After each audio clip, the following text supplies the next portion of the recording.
Welcome, welcome, welcome. Welcome to another episode of On the Way Home. I am your host, Michael Braithwaite, and I reside with one of the groups producing this podcast. It is Blue Door.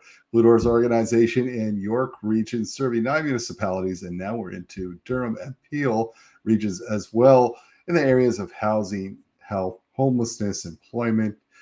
We do it all, folks. We're helping our most vulnerable. And we don't do it alone. We do it in partnership, this podcast, with the Canadian Alliance to End Homelessness. And aside from putting on one of the biggest conferences in North America around housing and homelessness in early November, they do much, much more. Check out all the work they do at caeh.ca.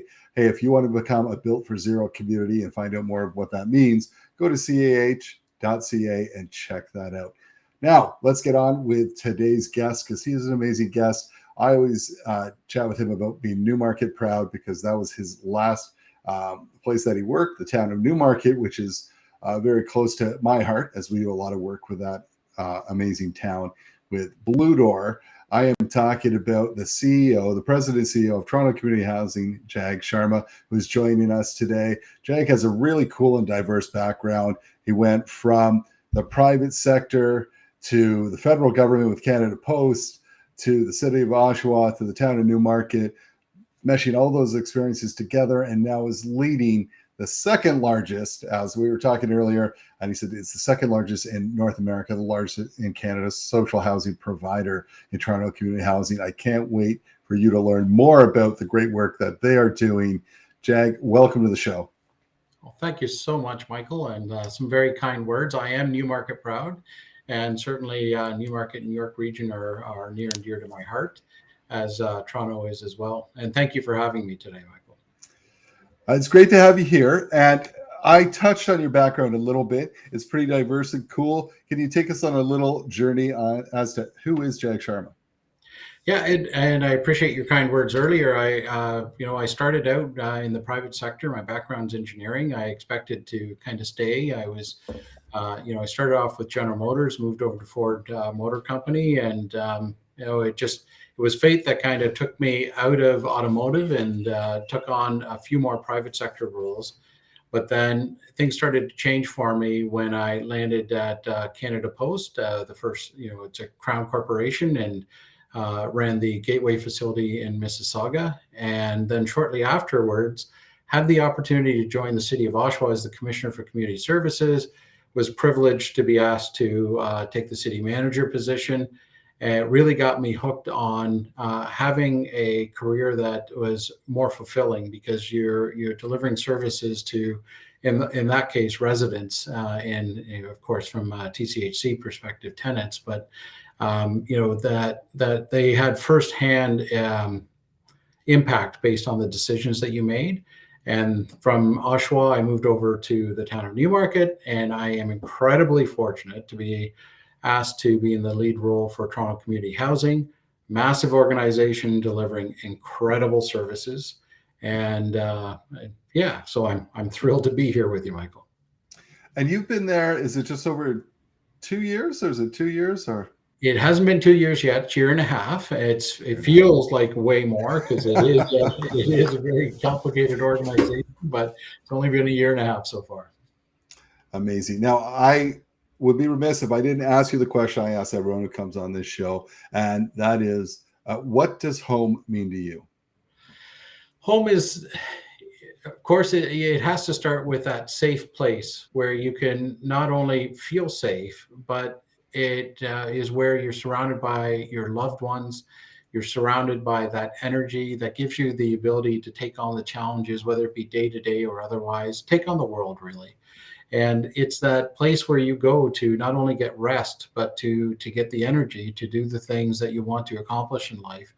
And it's something that everyone deserves, because without that safety and that comfort and that ability to get re-energized, it becomes a very complicated world.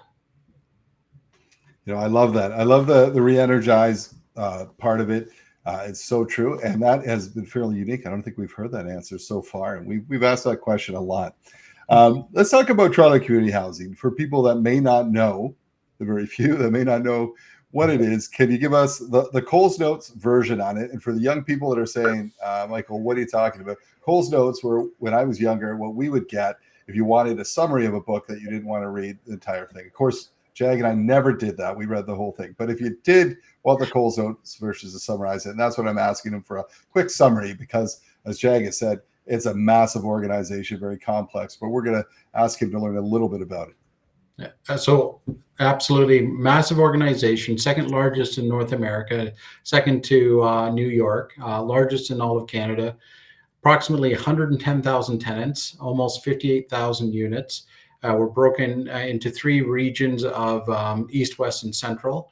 And we are certainly landlord, but it really is landlord plus. Very often I like to say plus landlord, just given the number of wraparound services that we need to make sure are in place to truly have our tenants be successful. And I believe we play a pivotal role to ensure the voice of tenants in community housing and facing barriers everywhere are heard, and heard very well and clearly. Amazing. And when, we don't call it Toronto housing, it's Toronto community housing. You have built with all those tenants, there's a huge sense of community. So congratulations to you and your team on that. I would say I know full well in the work that I do with Blue Door, and our housing workers know that if you don't have the community piece in it, that housing may not stick. It's more than four walls and a roof. You're building community and doing a great job. When you're building community, that comes with challenges. The pandemic added on to those challenges. Can you talk about what some of those challenges are facing Toronto community housing and the tenants today? Yeah, the pandemic certainly it heightened some of the barriers and the challenges that our tenants are experiencing. It changed the way that they're not only experiencing the world, but they're experiencing their day to day. And what it's caused us to do is rethink how it is that not only we provide services, but what we need to do. Just as a natural consequence of the fact that so many more people were spending more time in their homes, their units. We saw an increase in the life cycle, I guess, or an increased need from a capital perspective, just due to the fact that we have people that are home more often. And so when we're looking at the barriers, what I see as a result of the pandemic, and certainly coming with the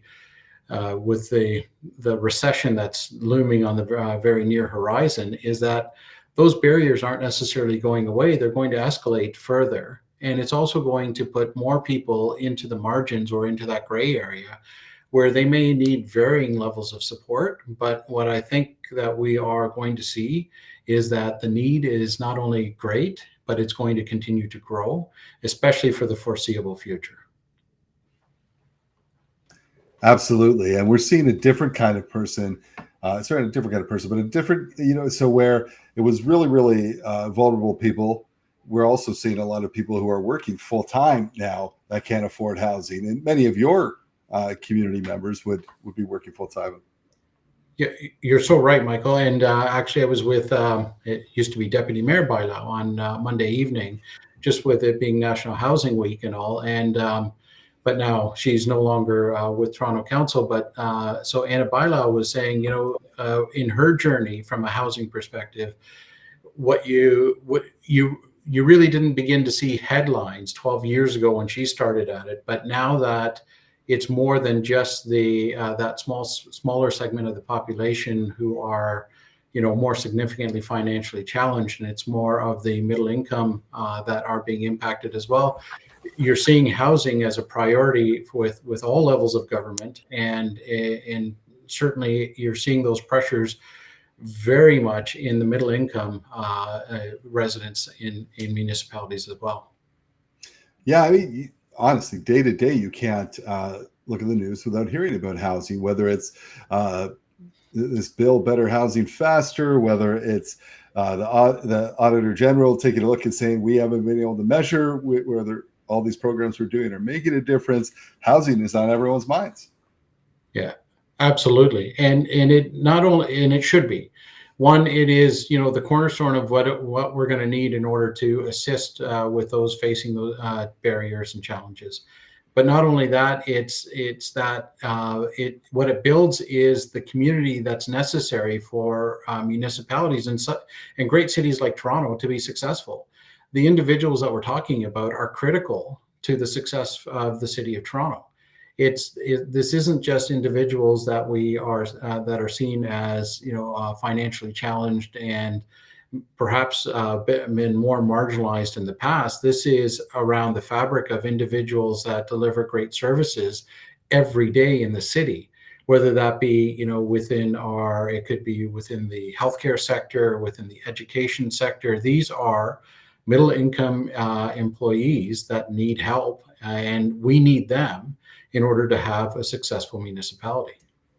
That is so well said, Jag. I think that often gets overlooked, that we are pricing people out of living in a city where they have to work and contribute, like you just said. I think we're not, and we're talking about people with some with fairly decent incomes that really have been priced out. If that continues to happen, it is really going to hurt our city. Yeah, absolutely. And I worry about it for my own children, and I know many people do. To say, when we're looking at the pricing of homes and the rate at which they're being built, that intersection or that collision is where we are really, really challenged. To get into a home from an ownership perspective is next to impossible for many, many of the residents of most municipalities. And then, as far as the availability, it's contributing to that escalating price tag. And so once again, it comes back to, how do you get the right mix of housing that will actually allow for the fabric that you need for a successful community? And that's got to be done in a very measured way, because it's not just building single family homes I'll say in every municipality.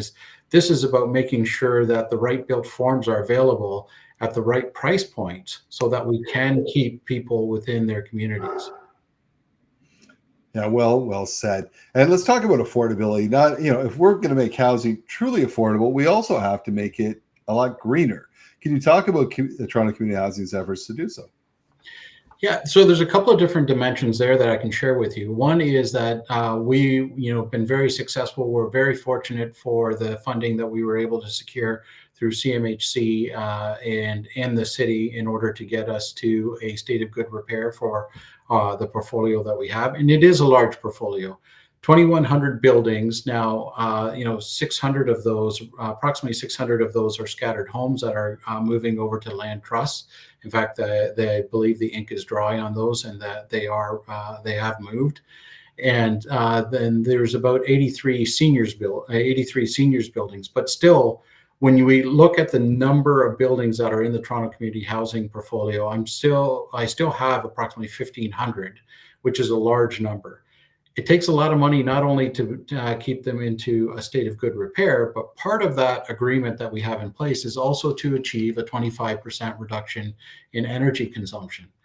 And what we know is that, given climate change and, what we're seeing as far as demands and everything else, it is challenging to achieve that.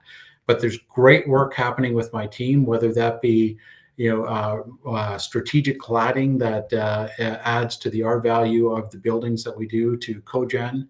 We're recently starting to have conversations about hydrogen-powered cogens, so a more renewable source and everything, because our cogens currently are powered by natural gas. So even though we're taking strides and moving forward, it is an ever challenge for us to ensure that we are keeping our buildings to the greenest of standards. And it comes with a hefty price tag. But if we don't do so now, then we won't be able to help the city achieve its net zero target in the future. Yeah, I think to understand Toronto Community Housing too, and we hear a lot about for the housing crisis, we got to build, which is absolutely true. But we also have to take care of the buildings we have, like the thousands of units that you guys have. You have to take care of those units. If you're losing them faster than you're building them, we're never going to truly get traction, right? Absolutely. And, I give Toronto City Council under Mayor Tory's leadership a lot of credit for that. individuals like, once again, former Deputy Mayor Bailau and now Anna Bailau and Councillor Paula Fletcher and others. They led the charge, for example, for those scattered homes that are being transferred over to the land trusts.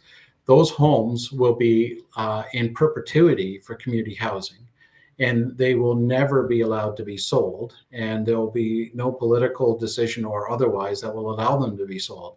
And admittedly, the first discussion around selling them was in order to achieve to acquire some financial ability to get the buildings closer to a state of good repair. But now, with the efforts of the city, as well as to assist with the CMHC funding and their commitment to hold those homes in perpetuity for community housing, I think those are two huge wins, and they're all part of a tenants first strategy that was under the leadership of Mayor Tory, and certainly he is holding us accountable to ensuring that it's followed through with. Yeah, it's amazing strides. And I've said this to you before, quite often in the news, we'll read about the one-offs, some of the challenges when you have that many units, these are going to happen. But so glad you're sharing some of the more positive strides you're taking. The land trust piece is brilliant moving forward. Jag, in your mind, like I said, we're reading about this every day. And you know, sometimes people question, are we moving the needle at all? In your mind, what has to happen to reduce or end homelessness in the city? A couple of things I'll share with you on that one, Michael. One, I'd love to share with you a little bit about the Rapid Rehousing Initiative. And there's a few people I'd love to give a lot of credit to, and Abby Bond, Doug Rollins, Nadia Govea. Abby and Doug are with the city, and Nadia Govea is my acting COO, and Richard Groach. They have been putting in place the Rapid Rehousing Program, and that's moving individuals facing homelessness into our bachelor units, mainly bachelor units within Toronto Community Housing. And those bachelor units, we have had a challenge in filling in the past, but we know that there's a natural connection to what we can provide as far as support from a homelessness perspective. And just to give you once again just an interesting piece of information, it was 1,500 homeless individuals that translated into 25,000 emergency room visits. And what the reason I raise that with you and share that is that because what we know is that community housing is one of the most affordable ways to provide that secure and stable opportunity for individuals facing homelessness. When you get beyond community housing and get to supportive housing or the homeless shelter, and I believe I'm correct when I say, and the most expensive being our emergency rooms, what we see is money that is being spent in areas that if we can do it strategically, such as through great initiatives like Rapid Rehousing, that we can get ahead of some of these challenges and contribute. And that Rapid Rehousing initiative, since I want to say about May of 2021, over 1,300 individuals have been placed within Toronto Community Housing, with over a 90% success rate for those individuals that were taken from homelessness to stable accommodations. My apologies, Michael. No, hey, when you're a busy guy like you, that happens. And listen, 1,300 is incredible. When you think of the number, about 9,000 experiencing homelessness in the city of Toronto, wow, like that. If we could continue to do that, what a difference it will make.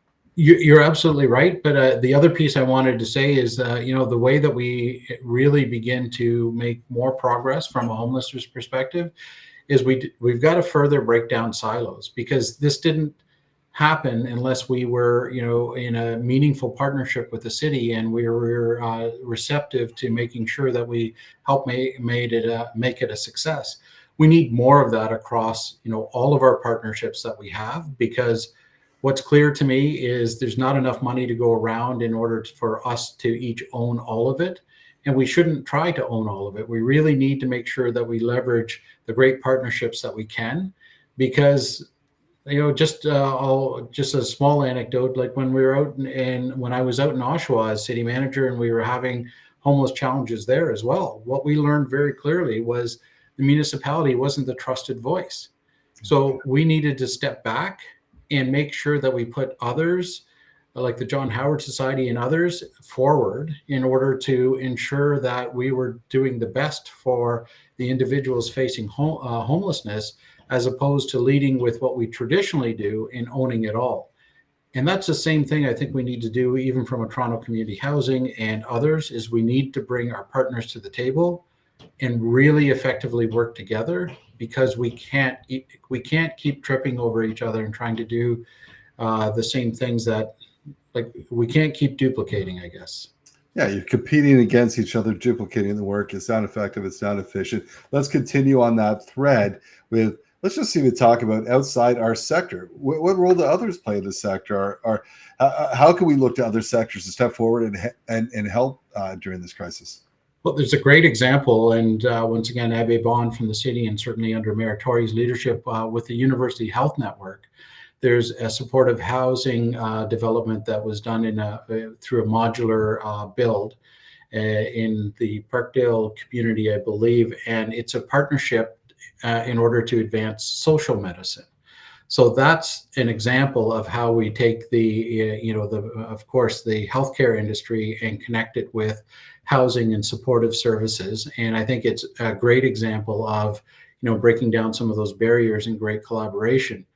We need to do way more of that and leverage, whether that be the healthcare industry and services that, maybe we can get them closer to tenants within our buildings, or do we need to let go in certain areas and bring other partners into our buildings, and whether that be healthcare related, whether that be United Way, are the education services, because when we look at all of our different partners, they all have a very interesting vantage point into what contributes to the challenges that our tenants are experiencing. And I apologize for those the meeting reminder noises, but all of those partners have that different vantage point, and they bring such rich information to the table that if we can get further, for example, of getting to our youth within the school system to have discussions on different areas that we're seeing as priorities, but not only with the school system, but having United Way partner with us, and having, of course, the healthcare industry partner with us as well. We need to continue to push really strong partnerships, because we do have great partners, and especially in the area of community housing, it's not just great partnerships like you would have in a private sector or even a municipality. These are they're heartstring tied partners that are truly vested in wanting to do great work in order to help the individuals facing barriers. Love that, heartstring tied. So what do the next few years look like? These are challenging times. What do the next few years look like for Toronto Community Housing? There's a lot of work. We're just entering into a new strategic plan that we need to do, obviously, with the new term of council. That strategic plan, I don't want to make it complicated in any way. In fact, I think the theme of it is going to be back to basics. Tenants first, deliver great services, and drive the right partnerships in order to ensure that we are doing the best for our tenants possible. Because this is what I am concerned about, is that increasing number of barriers that they are going to experience, and that we need to be that laser focused on making sure we're doing the absolute best for them. So it'll be that strategy. It'll be the continuation of upgrading our buildings to that state of good repair, to make sure that they are the best places that we can have them to be, where our tenants are proud to live and work. And then, of course, continuing to follow through with the tenants first strategy as the city has outlined. There's still great work to be completed there as well. Amazing. And so we'll be watching with bated breath, because I think great things are going to happen. If people want to find out more about Toronto Community Housing, where should they go? Where can they look? Yeah, you can go to torontohousing.ca to get more information on Toronto Community Housing. You can also follow us on LinkedIn. We're on Facebook and Twitter and Instagram as well. Just look us up, TCHC, Toronto Community Housing, and you can find tons of information. And I would love for more to follow us, because there is amazing work coming out of this organization. Very cool. And that is only made possible through great leadership. Thank you, Jag, and your team for providing that. And thank you so much for your time. We know you're an extremely busy guy doing important work. So thanks for taking the time to join us today. My pleasure, Michael, and look forward to seeing you face to face again soon. And thank you for the opportunity. Absolutely. This is not your parents' Toronto community housing. In fact, in the last 10 years, the changes that have happened, I love what Jag said there. It is absolutely tenants first. And that's what they're looking at. How do we best serve the tenants? How do we continue to evolve and change and roll with things like a pandemic that was not planned for and made things more difficult, but still Toronto community housing marches on, and they do what's in the best interest of the clients, whether it's putting buildings into land trusts, and they split their portfolio a little bit around seniors housing, all sorts of very cool things with their eyes on what is best for tenants. A great guest and great information coming forward about Canada's largest social housing provider. I hope you enjoyed it. You will enjoy next week's guest, that I guarantee, because we'll see you next time on The Way Home.